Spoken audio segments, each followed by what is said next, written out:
Legion of Superheroes number 2, written by Paul Levitz, art by Francis Portela. We left off last issue with a subsection of the team being on this planet, and as they're about to stop this giant signal thing that's not supposed to be there, they're attacked by a Daxamite with all the powers of Superman.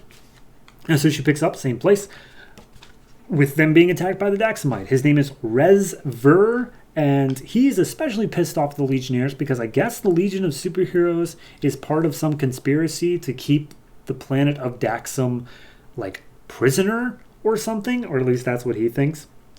So he starts tearing apart the team one by one. He's just backhanding everybody. Chameleon lad, kid, I'm just going to say Chameleon. He literally sets him on fire with his heat vision, and the whole team is just down for the count, except for Phantom Girl. She's disappeared, and he can't seem to find her. Cut back to the main headquarters in the time lab. Glorith is some shield against, I think it's a time bubble, or a time bubble just exploded. I don't know. It's so confusing. But anyway, Brainiac 5 comes in, and he's like, wow, okay, so your shield's pretty cool. And she's like, oh, you're not pissed off I blew up the time bubble? And it's like, no. Flashpoint messed up everything. Yes, Brainiac, yes, it did. But he was saying how now they blocked their ability to reach the period of history in the early 21st century that they're so well synchronized with. But he's like, well, maybe we can find a way around it, but he has to think about it some more. And he's super interested in Glor's shields because apparently they can defy the law of conservation of momentum. I don't know what's going on. Anyway, back to the main fight. 4 members of the Legion team, everyone except for Phantom Girl, are locked up in bubbles that they're unable to get out of. And basically saying, like, look, this planet, this is going to help us on Daxam finally get out of the reach of Legion oppression. So you will never escape. Ha ha ha. And I'll go find that extra girl. And Chameleon lad's like, okay, well, this is a bit of advanced tech for him. Like, his race of people does not have this style of tech. So somebody else is giving him some tech for whatever it is he wants. And then other kids are like, hey, are we getting out of here or not? He's like, well, we can't. We're trapped, so we're going to have to rely on Phantom Girl. But for now, we just wait and we plan. Meanwhile, we cut to Phantom Girl, and Phantom Girl's like, in the planet, she's way far down, and apparently the Daxamites are weak to lead. Like, not only can they not see through lead, they also have a, like, deathly allergy to it.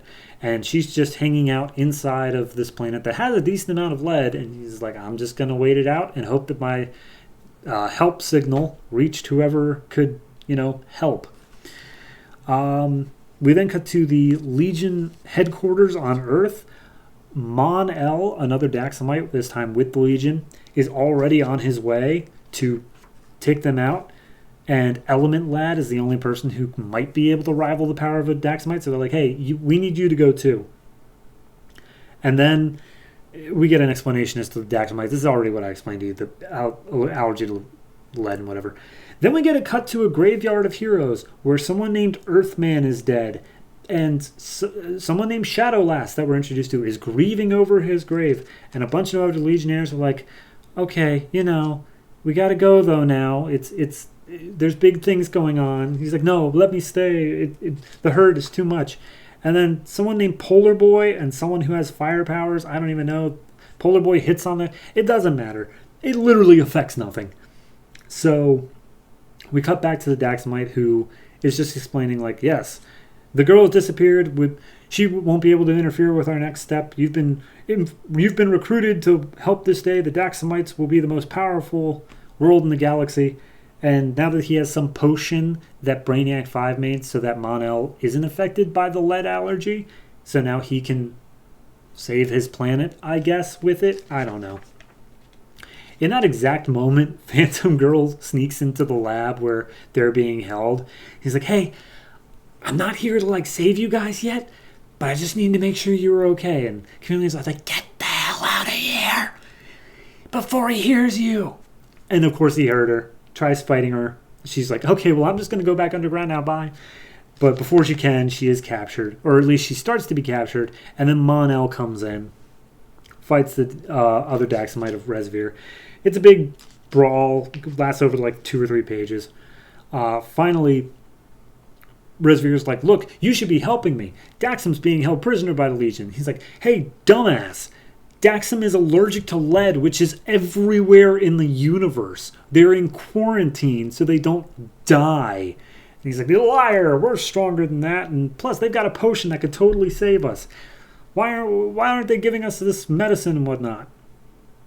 So anyway, Mon-El and some other guy are holding him back. And he's like, well, it doesn't matter if you stop me because my plan is already in motion, as we see a whole bunch of spaceships flying off to do something. I am so confused by this book all the time.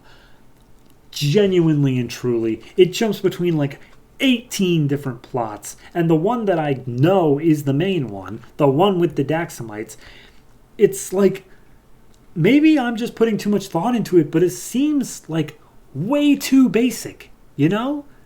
Like, our planet is in isolation, he thinks that means imprisonment, and he wants to free them. That's the plot. That is the basic idea of what he wants, as far as I can tell. But they do have a medicine that helps him not be deathly allergic to lead. I know this because they're on a planet full of lead, as Phantom Girl points out. So why can't they save Daxam? I'm just confused by everything they're doing. Also, art-wise, I don't know what I said about last issue, but this issue, especially with the Daxamite taking up so many pages, every page looks like a... Do you remember Fisher Price put out a bunch of, I think they were called like Rescue Heroes, way back in like the early 2000s?